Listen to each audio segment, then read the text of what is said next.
It's a Gundam! Super Draco here, and welcome back to It's a Gunpla, the show whose name I did not give a lot of thought to.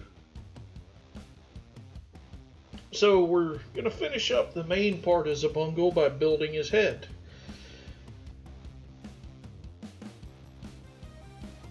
So starting out, we've got this little tiny yellow detail that's going to go inside of the blue piece, which I believe is his little Kunio Okawara signature mohawk. Because it seems like Okawara designed a lot of giant robots that had that Greek Roman mohawk look. Piece that could have easily been done as a decal or a sticker. It's a separate piece, and I appreciate that. So then we have this white piece that will go underneath it. Again, more undergated pieces. That one's actually undergated in a proper location. I'm actually not complaining about that one. So, this is the actual cockpit of Bungle. Now you actually see the tops of two molded in seats. That's actually very impressive to me. Because in the anime you did get some looks at the cockpit, but never any real good full-on shots like in Gundam.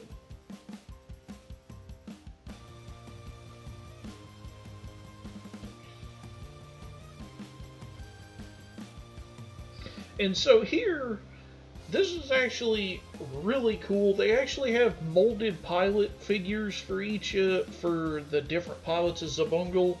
In this case, since I'm doing the Elchi Xabungle in quotation marks, I'm going to use the pilot figures for Rag and Elchi, because I do vaguely remember them working together. But I still swear I remember Rag piloting Xabungle far more. But look at the detail on those little figures. That's actually impressive.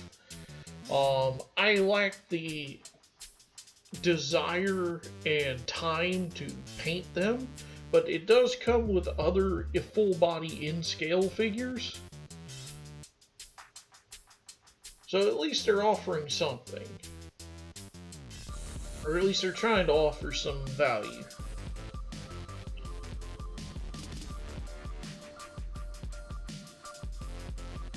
And again, we have another extremely small piece that they didn't have to mold, but I'm so appreciative they have. And again, I'm using the end of a paintbrush to make sure it's pushed all the way in. And unfortunately, Rag just fell out. These two pilot figures, and here's where my praise ends, because they look great, but they do not sit in there very well at all.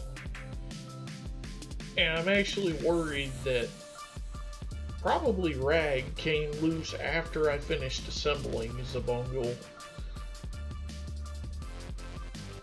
Alright, so disclaimer, the white on those two cheek pieces was supposed to be decals.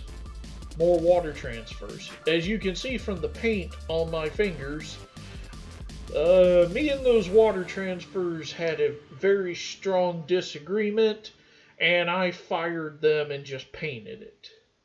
Because those are some of the worst water transfers I've ever dealt with. I don't know if it's I just got bad ones, or every set is low quality. Regardless, I just said no and broke out the paint. And in all honesty, I think I did a pretty dang good job. Now I'm saying dang because I've already used up my bank for swears. So just like the other canopy, you can do it in green or in clear. I chose the green because I think it looks more dynamic. Plus, with the two pilots in white, I actually think they stand out pretty well behind the green. And I could be wrong, but I think in the anime it had a green windshield and a clear one. It could be like rolled up and down. But there's the clear one. I prefer the green, like I said. I think it looks more dynamic and interesting, so that's what I'm going with.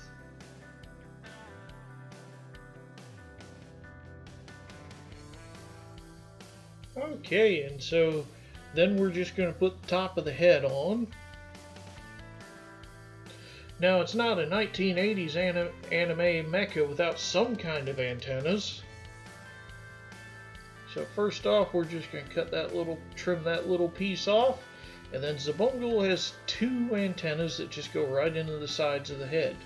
What purpose do they serve? I'm not entirely sure. Now, credit to Hasegawa. They actually include a second set of antennas just in case something happens to these. So, again, for many of my complaints, there is a lot of good here, even if I don't recommend it.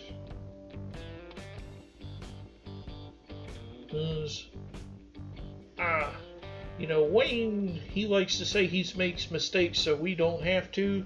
Well, to build on that, I suffer so you don't have to. But I mean, the head actually looks really good. I'm just going to sandwich those cheek pieces, and notice I missed a bit of flash.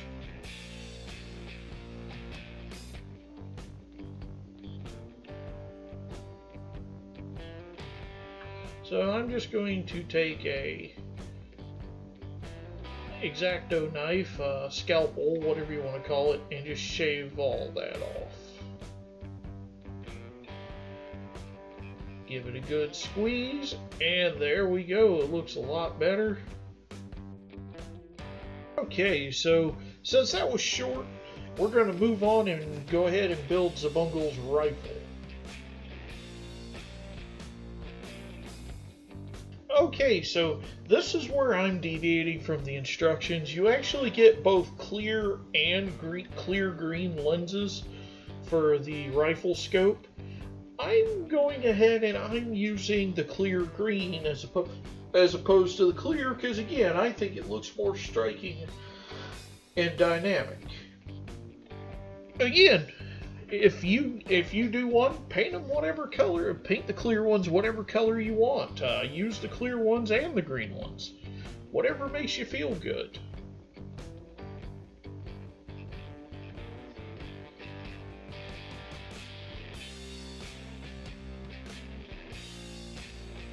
And that's the scope for the rifle, because Xabungle, in most episodes, its primary weapon was a rifle as opposed to any other weapon.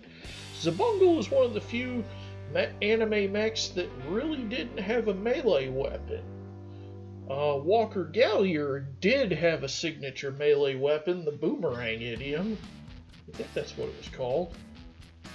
So then, the rifle itself is very simplistic.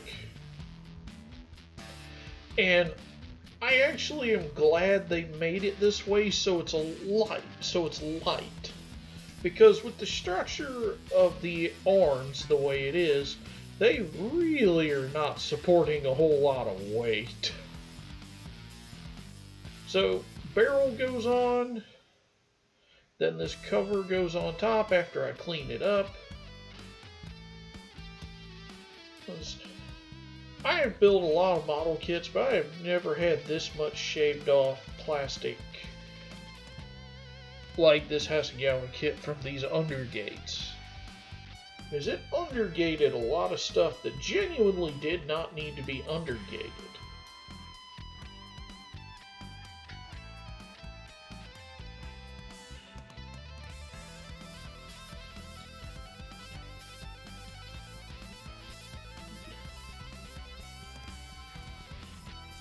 Now this, I actually appreciate this, the rifle the parts being undergated, because it helps with the lines, the molding, and so you don't have those big ugly spots that need a lot of TLC on something like this, where it actually really impacts the look of it.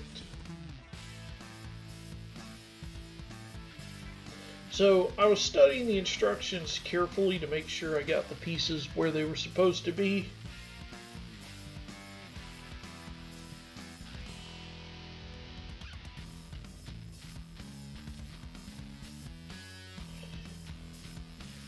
Now, I will be open, and I believe I make a mistake at this point that I had to correct later.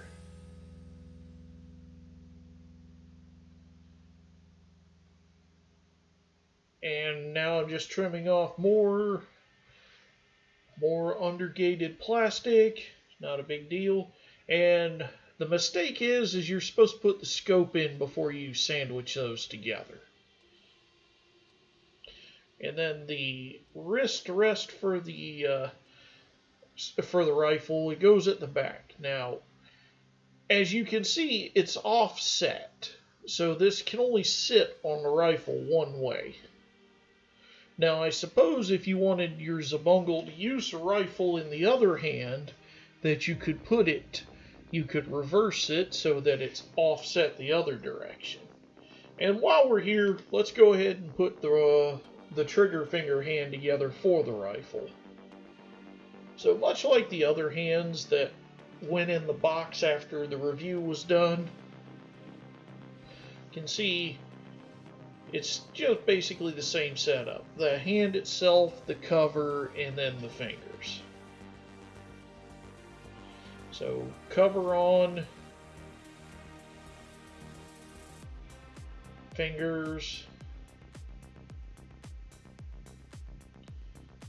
and then the thumb will go on after you've put the rifle in the hand. And the thumb just kind of locks it all together. And that's also why I wasn't super concerned with making the thumb as pretty as it needed to be, because honestly, the rifle and the other accessories are going to kind of block it. So we'll bring in the hand, take the open hand off, and put the hand and rifle on. And then once it's on, and all of this is entirely off camera and that wheel falls off, then the rifle rest will kind of clip the rifle onto his forearm. And this is not as straightforward as it should have been. Now we can also see structural problem, the arms popping apart. I've been complaining about lack of structure, and this is exactly what I meant. Is the way the arm's designed, it really cannot support the weight of that rifle without a modification. Put the wheel on, so there he is holding the rifle, and my messy table there, but it looks good. Thanks for watching. See you for the next one. Check out my fantasy story on Fiction Press. 6 chapters and counting.